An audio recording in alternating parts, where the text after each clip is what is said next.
আজ দেশের প্রায় সবগুলো পত্রিকাতেই কোটা সংস্কারের দাবিতে যে আন্দোলন চলছে সে বিষয়ে খবর দিয়ে প্রধান শিরোনাম করা হয়েছে। হাতে রয়েছে দৈনিক প্রথম আলো। এর প্রধান শিরোনাম অবরোধে অচল সড়ক, মহাসড়ক, রেলপথ। এতে বলা হচ্ছে ঢাকায় যানবাহন চলাচলের জন্য গুরুত্বপূর্ণ 18টি স্থানে অবরোধ করা হয়েছে, আর মহাসড়কের ক্ষেত্রে 1 ডজনেরও বেশি সড়ক অবরোধের আওতাভুক্ত ছিল। যে আন্দোলন চলছে কোটা সংস্কারের, সে সংক্রান্ত দাবির বিষয়বস্তু ব্যাখ্যা করে প্রথম আলো একটি খবর করেছে, যাতে বলা হয়েছে সরকারি সব চাকরির কোটা সংস্কারের নতুন দাবি। এই শিরোনামে খবরে বলা হচ্ছে 2018 সালে 5টি গ্রেডে কোটা বাতিল হয়, 7টিতে আছে। এবারের আন্দোলন সব কোটা সংস্কারের দাবিতে। এই সংক্রান্ত আরও দুটি খবর এক কলামের।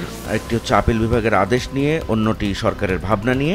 আপিল বিভাগের আদেশ নিয়ে খবরটির শিরোনাম সরকারি চাকরিতে 5টি গ্রেডে কোটা বিষয়ে স্থিতাবস্থা, আর এ সংক্রান্ত অন্য খবরটির শিরোনাম কোটা ব্যবস্থার সংস্কার নিয়ে ভাবছে সরকার। প্রধানমন্ত্রী শেখ হাসিনার চীন সফর নিয়ে একটি সংবাদ, যার শিরোনাম চীন 100 কোটি ইউয়ান আর্থিক সহায়তা দেবে। এটি প্রধানমন্ত্রীর বেজিং সফরে চীনের প্রেসিডেন্ট এবং তার সঙ্গে যে বৈঠক হয়েছে, এতে 4 ধরনের সহায়তার আশ্বাস এসেছে। এই খবরে এটি বলা হচ্ছে। আজ বিশ্ব জনসংখ্যা দিবস। এ নিয়ে প্রথম আলো শেষ পাতায় একটি সংবাদ ছাপিয়েছে, যার শিরোনাম বেকারত্ব আশানুরূপ কমছে না। প্রথম আলো শেষ পাতার আরেকটি খবর, সব ধরনের চালের দাম 2 থেকে 4 টাকা বেড়েছে। এটি কুষ্টিয়া এবং নওগাঁর মোকাম ঘুরে এসে প্রতিবেদন করেছেন, এবং এই খবরে বলা হচ্ছে অবৈধ মজুতদারেরা সিন্ডিকেট করে ধান মজুত করে রেখেছেন। ধানের দাম বেশি হলে চালের দাম বাড়বে, এটি স্বাভাবিক। হাতে রয়েছে দৈনিক সমকাল। তাদের প্রধান শিরোনাম রাজপথ ছাড়বেন না শিক্ষার্থীরা। এই খবরে বলা হচ্ছে রাষ্ট্রের নির্বাহী বিভাগের কাছে ত্রুটিহীন পরিপত্র দাবি করছে শিক্ষার্থীরা। আজও সারা দেশে বিকেলে বাংলা ব্লকেড রয়েছে, আর গতকালকের ব্লকেডে তীব্র যানজটে স্থবির রাজধানী, রেল যোগাযোগ বিচ্ছিন্ন ছিল। এই সংবাদটিও দেওয়া হয়েছে এই প্রতিবেদনে। প্রধানমন্ত্রী শেখ হাসিনার চীন সফর নিয়ে সংবাদ, যার শিরোনাম 1 বিলিয়ন ইউয়ান অর্থনৈতিক সহযোগিতার ঘোষণা চীনের। প্রশ্নভাস সংক্রান্ত সংবাদের শিরোনাম করেছে দৈনিক সমকাল পিএসসির কর্মচারীর কাছে 10 কোটি টাকার চেক। এই খবরে বলা হচ্ছে কেঁচো খুঁড়তে গিয়ে সাপ বেরিয়ে আসছে। পিএসসির বিভিন্ন নিয়োগ পরীক্ষার প্রশ্ন ফাঁসে আরও কয়েকজনের সংশ্লিষ্টতা পেয়েছে সিআইডি। তাদের মধ্যে অন্তত 2 জন পিএসসির ঊর্ধ্বতন কর্মকর্তা। দৈনিক যুগান্তর, তাদের শিরোনাম আদালত নয় নির্বাহী বিভাগ থেকে সমাধান চান শিক্ষার্থীরা, বাংলা ব্লকেটে অচল ঢাকা। এই অবরোধের বিষয়ে আরেকটি খবর, পথে পথে অবরোধ, অসহনীয় কষ্ট। এতে বলা হচ্ছে রোগী, নারী, বয়স্ক, শিশুদেরও রাস্তায় হাঁটতে হয়েছে গতকাল। প্রশ্নপাত সংক্রান্ত একটি খবর দিয়েছে দৈনিক যুগান্তর এক কলামের, যাতে বলা হচ্ছে প্রশ্ন ফাঁসে চাকরি পাওয়া কর্মকর্তারাও নজরদারিতে। 5 জনের বিষয়ে তদন্ত, দুদককে পিএসসির চিঠি। দৈনিক যুগান্তরের শেষ পাতার একটি খবর, এলএনজি সরবরাহ কমে তীব্র গ্যাস সংকট।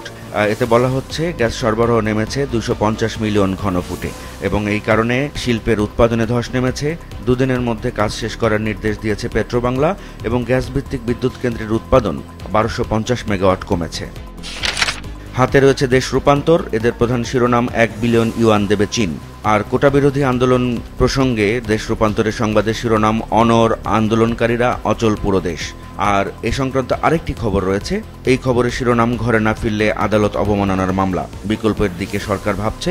এবং এই খবরে বলা হচ্ছে সমস্যা সমাধানে আলোচনার পথে হাঁটতে পারে উভয় পক্ষ, আইন শৃঙ্খলা বাহিনী নমনীয় নাও থাকতে পারে। দেশ রূপান্তরের আরেকটি খবর প্রশ্নফাঁস সংক্রান্ত, যার শিরোনাম নজরদারিতে পিএসসির 10 কর্তা। মোবাইল ফোনে যোগাযোগ পর্যালোচনা করা হচ্ছে তাদের। ইমিগ্রেশন এবং সীমান্তে বিশেষ বার্তা পাঠানো হয়েছে, আর গ্রেপ্তার 5 কর্মকর্তার বিষয়ে দুদকে চিঠি পাঠিয়েছে পিএসসি। দেশ রূপান্তরের শেষ পাতার একটি খবর, 50 টাকার ড্রাগন খুচরায় 250।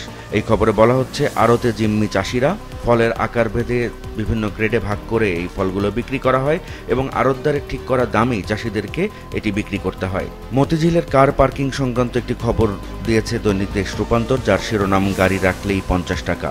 এইতে বলা হচ্ছে ইজারার শর্ত ভেঙে অতিরিক্ত ফি আদায় করছেন ইজারাদাররা।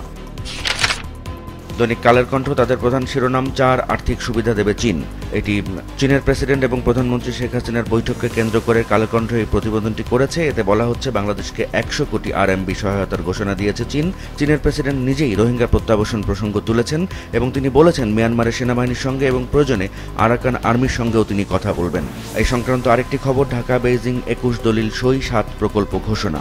আর কোটা সংস্কারের দাবিতে যে আন্দোলন চলছে সেই সংক্রান্ত প্রতিবেদনের শিরোনাম কালের কণ্ঠ করেছে 4 সপ্তাহের স্থিতাবস্থা হাইকোর্টের।